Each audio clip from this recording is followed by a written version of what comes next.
ปนสุดเยาวกว่าหมื่นเจอมือเปึงแหลกลายจอมข้าวยำกว่าเยาวซึ่งความมือตรงตักไก่อุปีเหมือนวันนั้นทำไรยินขอความมือก็ปอกเยาวถึงมือเลี้ยวแต่เหมือนห่างมือแหลกลายกว่าเยาวอำต้องใจอำหูจับใจเยาวปล่อยมือใจอันมันกันไว้เยาวเป็นแหลกลายเสยมือเห็ดคนก็มือแก่สุดวันเยาวปนวันตุยเหมือนห่างยืมแขนไกลยินความมือตักเข้าจูมองไปความฮักมือตีตักลาจูเก่าขิงคำคืนอำเป็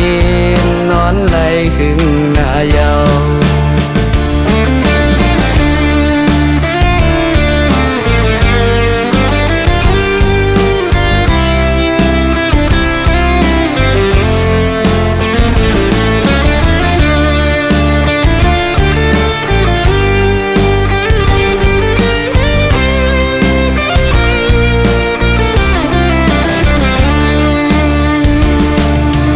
ขาวยามปนสุดเยาวกว่าหมื่นเจอมือเปึงแหลกลายจอมข้าวยำกว่าเยาว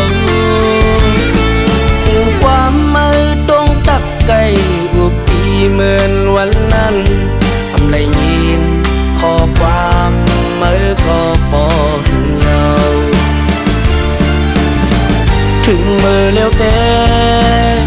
เหมือนห่างมือแหลกลายกว่าเยาวอำต้องใจอำหูจับใจเยาวปล่อยมือใจอันมันกันไว้เยาวเป็นแหลกลายเสยมือเห็ดคนก็มือแก่สุดวันเยาวปนวันตุยเหมือนห่างยืมแขนไกลยินความมือตักเข้าจูมองไปความฮักมือตีตักลาจูเก่าขิงคำคืนอำเป็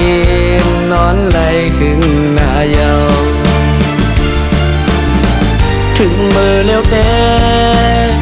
เหมือนห่างมือแหลกลายกว่าเยาอำต้องใจอำหูจับใจเยา